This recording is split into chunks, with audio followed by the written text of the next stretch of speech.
Hello guys, welcome back to our channel. Shares को बहुत अच्छी तरह से खत्म करने के बाद अब हम आगे आए हैं डिबेंचर की तरफ।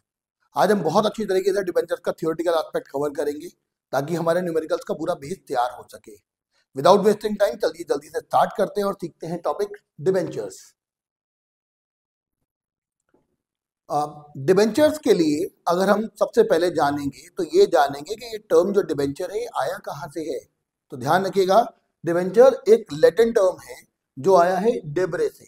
डेबरे का मतलब होता है टू बोरो समथिंग। ध्यान रखिएगा, एक लैटिन टर्म है जो कि आया डेबरे से। इसका मतलब क्या होता है? To borrow something.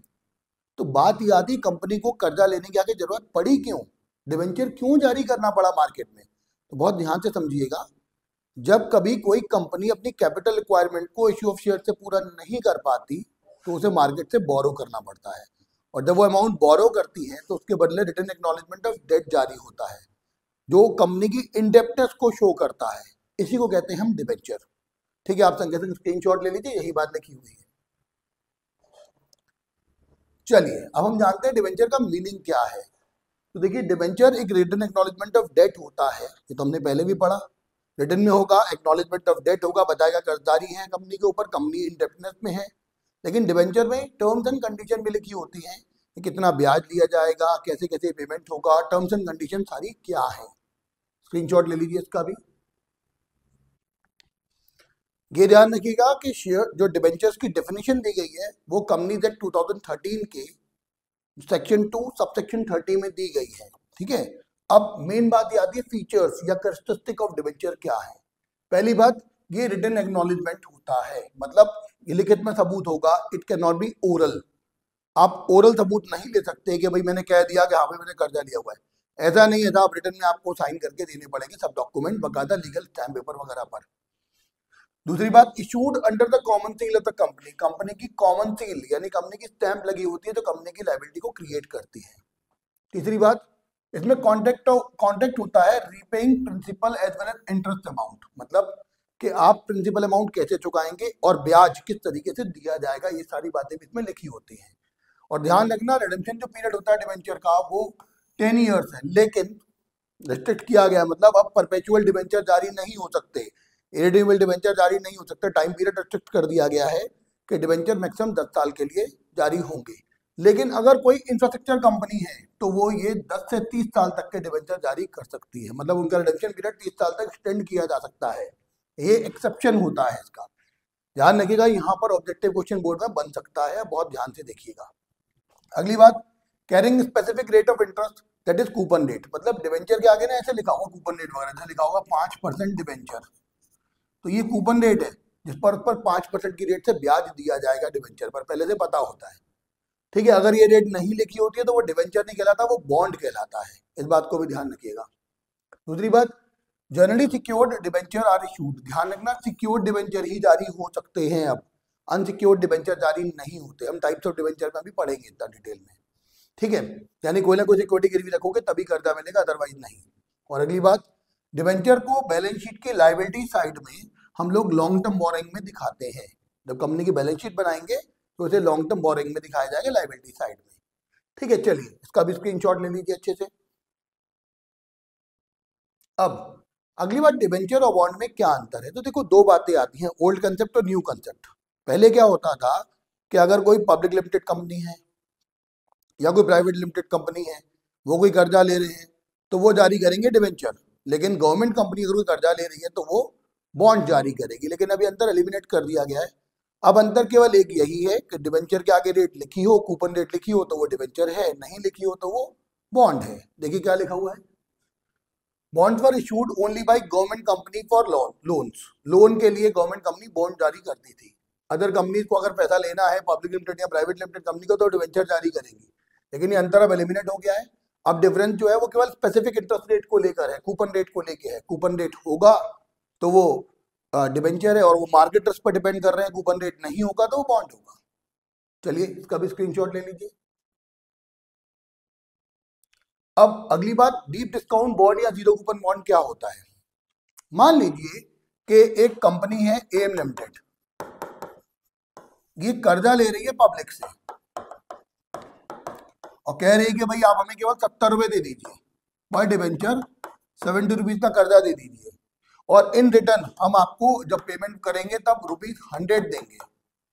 आपको हम कोई ब्याज नहीं देंगे, लेकिन ये जो डिफरेंस जो 30 रुपीज का डिफरेंस आ रहा है, ये जो डिफरेंस जो 30 रुपीज का है, इस 30 रुपीज को ही आपका ब्याज मान लिया जाएगा। तो ऐसे डिवेंचर को हम लोग, या बॉन्ड को हम लोग क्या कहते हैं, डीप डिस्काउंट बॉन्ड या जीरो कूपन बॉन्ड। क्योंकि देखिए डिवेंचर के आगे परसेंटेज लिखी होती है, कूपन रेट लिखी होती है, बॉन्ड्स के आगे नहीं लिखी होगी, तो आपको उसके अकॉर्डिंगली डील करना पड़ेगा। तो ध्यान रखना, डिवेंचर के आगे रेट नहीं लिखी हुई, फिर ब्याज कैसे मिलेगा, सॉरी बॉन्ड्स के आगे रेट नहीं लिखी तो ब्याज कैसे मिलेगा।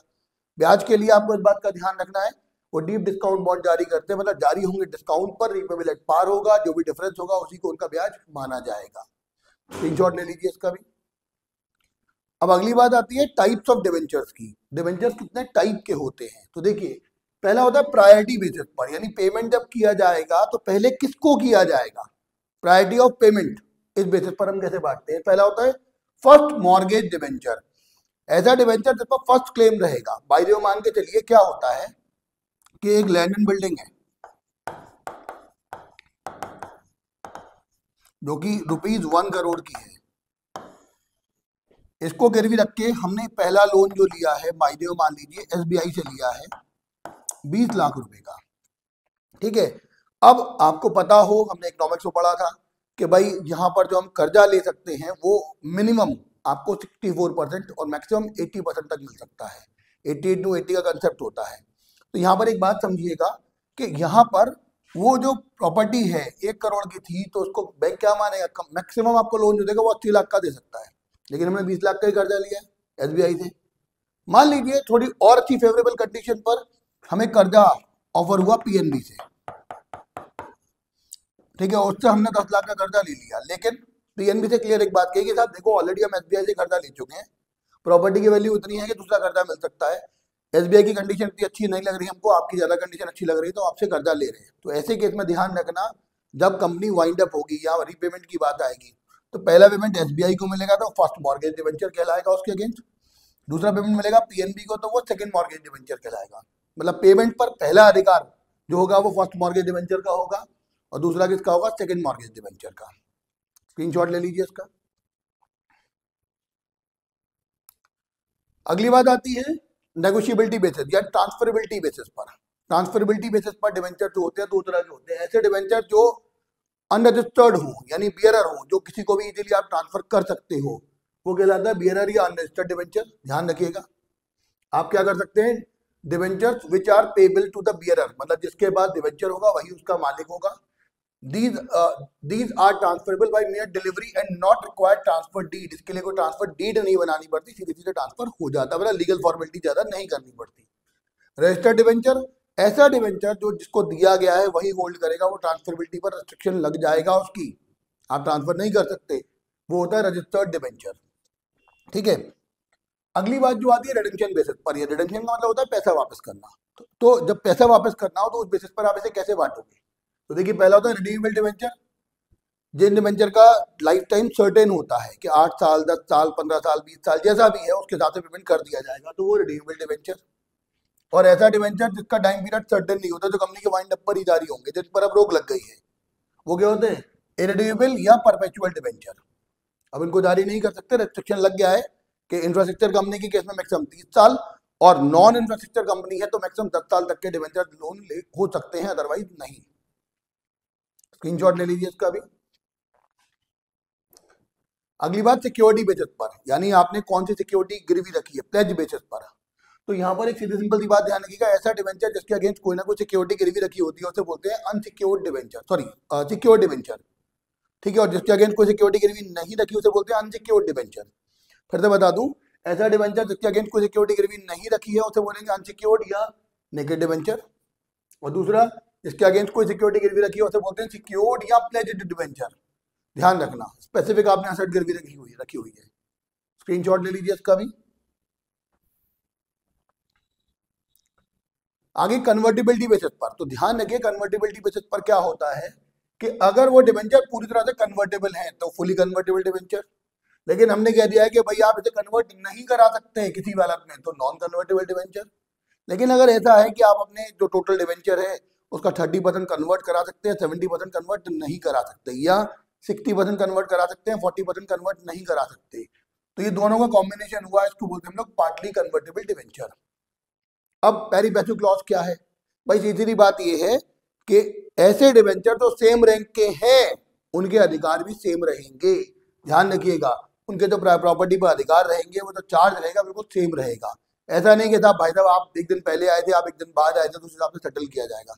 एक रैंक के डिवेंचर एक साथ सेटल किए जाएंगे, इस बात को ध्यान रखिए जाएगा। आगे देखिए, स्क्रीनशॉट ले लीजिए इसका भी।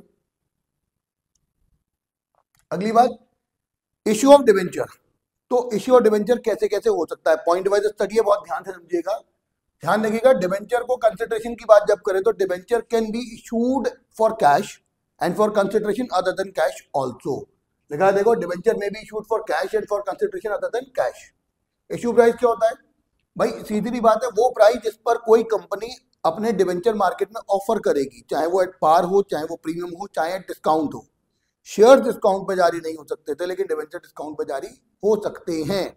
तो वो प्राइस जो इशू प्राइस कहलाता है, उसको हम लोग फेस वैल्यू के थ्रू सेटल करते हैं। फेस वैल्यू एट पार भी हो सकती है, एट प्रीमियम भी और एट डिस्काउंट भी। पेमेंट ऑफ इशू प्राइस, आप पेमेंट या तो इकट्ठा कर सकते हैं लमसम, या फिर आप इंस्टॉलमेंट वाइज अलग अलग डिफरेंट स्टेजेस पर कर सकते हैं। इसमें भी एप्लीकेशन, अलॉटमेंट, कॉल्स वगैरह होती हैं, सेम एज शेयर। ठीक है, स्क्रीनशॉट ले लीजिए इसका। अब अगली बात, पार वैल्यू क्या होती है? अगर डिवेंचर जितनी फेस वैल्यू उसी पे जारी कर दिया जाए तो उसको नॉमिनल प्राइस पर ही जारी कर दिया जाए, तो हम क्या बोलते हैं? यानी कि नॉमिनल प्राइस आपकी फेस वैल्यू ऑफ डिवेंचर के बराबर हो तो वो पार वैल्यू कहलाती है। ठीक है, अगर फेस वैल्यू से ज्यादा पर होगा जारी, नॉमिनल वैल्यू से ज्यादा पर जारी हो जाए तो क्या बोलेंगे उसको? हम उसे बोलेंगे इशू एट प्रीमियम। कम पर जारी हो तो इशू एट डिस्काउंट। अब बात आती है ओवर सब्सक्रिप्शन। अगर आपके जो डिवेंचर अप्लाइड है वो ज्यादा है ऑफर्ड से, तो वो क्या होगा? Over subscription same as share. और कम रह जाएंगे तो उन्हें बोलेंगे under subscription same as share.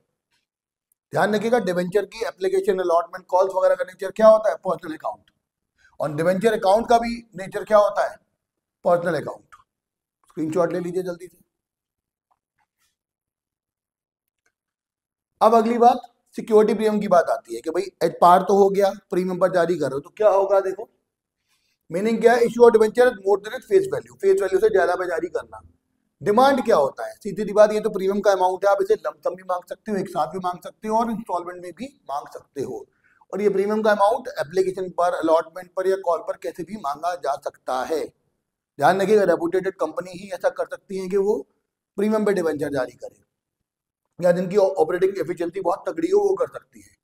Treatment क्या होता है? इसको आप क्रेडिट कर देते हो सिक्योरिटी प्रीमियम में, अब रिजर्व नहीं लिखा जाता, इसको आप सिक्योरिटी प्रीमियम अकाउंट में क्रेडिट कर देते हो। इसका नेचर इनकम है इसलिए नॉमिनल होगा। ध्यान रखिएगा, एक इनकम होती है इसलिए इसका नेचर कैसा होता है? नॉमिनल। बैलेंस शीट की लायबिलिटी साइड में रिजर्व एंड सरप्लस में दिखाया जाता है इसको सिक्योरिटी प्रीमियम करके। ध्यान रखिएगा, इस बात को ध्यान से समझ लीजिएगा। चलिए स्क्रीनशॉट ले लीजिए। अब अगली बात आती है discount on issue of debenture. कि डिस्काउंट कैसे हो सकता है भाई? कोई कंपनी शेयर डिस्काउंट पे जारी नहीं कर सकती, लेकिन डिवेंचर तो जारी कर सकती है ना भाई। तो ऐसे केस में क्या होगा? कोई कंपनी अगर फेस वैल्यू से कम पर डिवेंचर जारी करेगी तो उसे इश्यू ऑफ डिवेंचर है डिस्काउंट कहेगी। ये जो डिस्काउंट होगा वो discount on issue of debenture account में डेबिट किया जाएगा, क्योंकि लॉस है इसलिए इसको क्या कहेंगे? नॉमिनल नेचर का होता है। डिस्क्लोजर बैलेंस शीट में इसका नहीं होता, इसको उसी साल हम स्टेटमेंट ऑफ P&L से रिटर्न ऑफ कर लेते हैं। लेकिन ध्यान रखिएगा, स्टेटमेंट ऑफ P&L में अगर पैसा कम हो तो फिर हम लोग सिक्योरिटी प्रीमियम का भी यूज कर सकते हैं। तो फिर एंट्री बन जाएगी statement of P&L account debit, security premium account debit to discount on debenture, on issue of debenture account. तो इस बात को ध्यान रखना सभी लोग कि ऐसा नहीं है कि केवल स्टेटमेंट ऑफ P&L से कमी पूरी हो, वो सिक्योरिटी प्रीमियम से भी पूरी हो सकती है। हालांकि ISC में यहाँ पर एक टर्म कैपिटल रिजर्व और भी है, लेकिन CBSE वालों में इसको फॉलो नहीं करना। वो लोग सीधी सिंपल सी बात ध्यान रखें, डिस्काउंट को ये पहले स्टेटमेंट ऑफ P&L से पूरा करेंगे और फिर भी ना पूरा हो तो सिक्योरिटी प्रीमियम से करेंगे। दोनों तरीके से हम लोग कर सकते हैं। चलिए, अब अगली बात, और उसमें भी ध्यान रखना जो प्रायोरिटी दी जाएगी वो सिक्योरिटी प्रीमियम को दी जाएगी। पहले प्रीमियम में से पूरा करेंगे, प्रीमियम दिया है तो फिर कमी को हम स्टेटमेंट ऑफ P&L से पूरा करेंगे। अब अगली बात, इनकी एंट्रीज कैसे होती हैं, ध्यान रखिएगा, इनकी एंट्रीज किस तरीके से कवर की जाएंगी जरा वो समझिएगा। देखो एंट्रीज, तो यहां पर दो बातें आती हैं, या तो वो फॉर कैश जारी होगा, या फिर debenture for consideration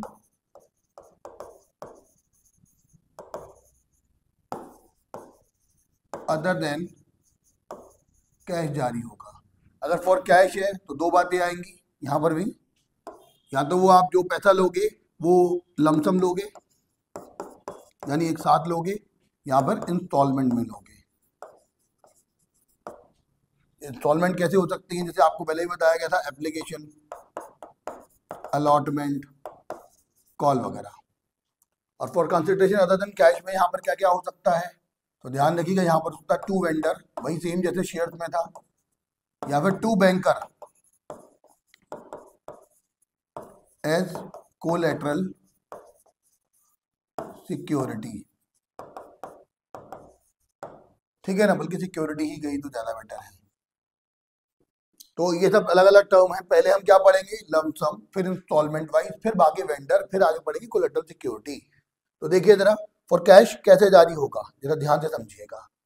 for cash में हम लोग बात करेंगे पहले लमसम की, सारा पैसा आपने एक साथ एप्लीकेशन पे मांग लिया तो क्या होगा, तो वहां पर एंट्री बनती है, पहले अमाउंट रिसीव्ड की एंट्री बनती है, शेयर्स की तरह ही बिल्कुल, जब अमाउंट रिसीव करते हो तो एंट्री बनती है बैंक अकाउंट डेबिट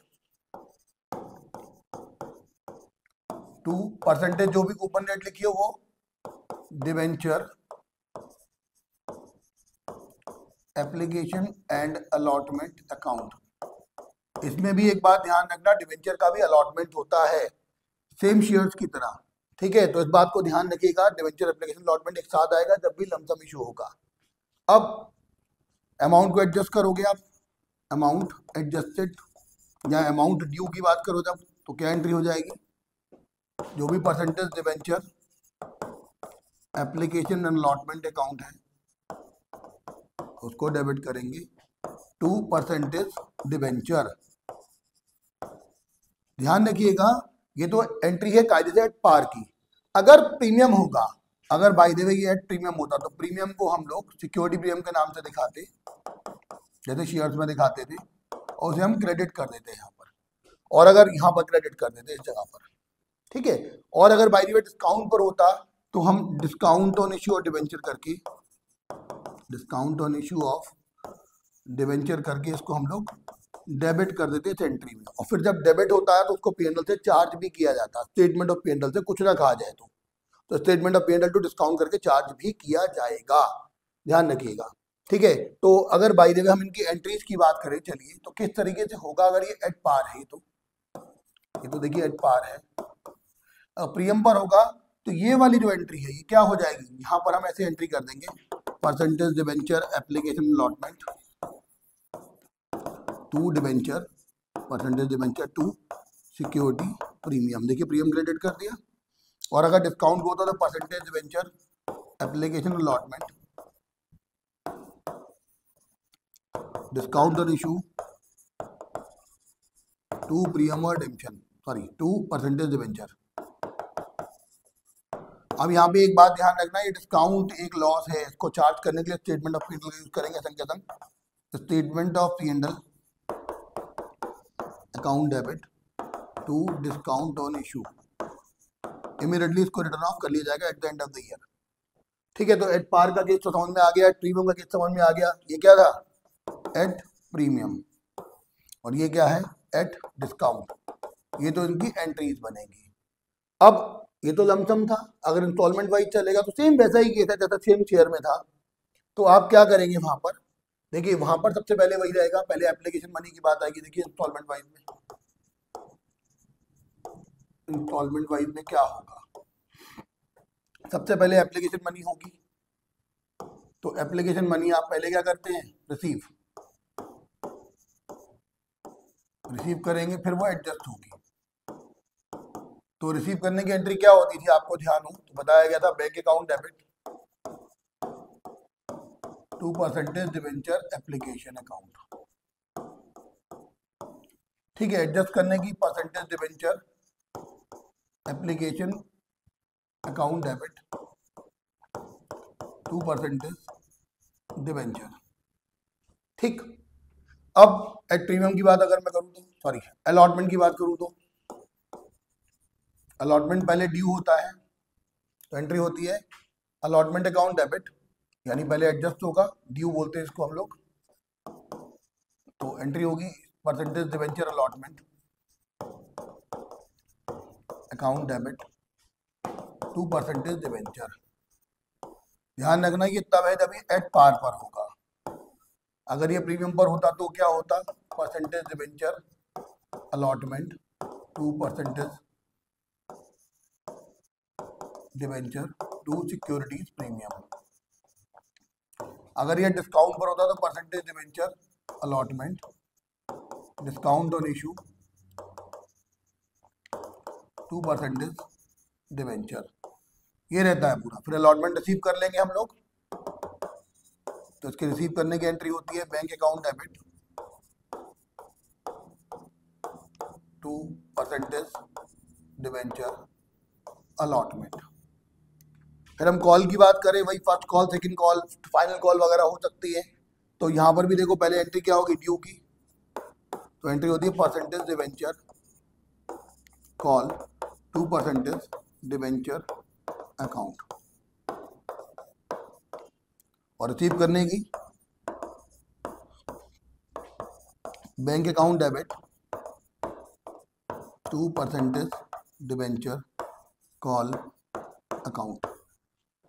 देखिए सेम वही एंट्री है जो शेयर में चल रही थी, कुछ भी अलग नहीं है। स्क्रीनशॉट ले लीजिए फटाफट से इनका, और लमसम वाले का भी ले लीजिएगा। चलिए, तो अब कुछ बातें और ध्यान रखिएगा, main fact, main point, something कुछ मेन पॉइंट्स। पहली बात, कॉल्स इन एरियर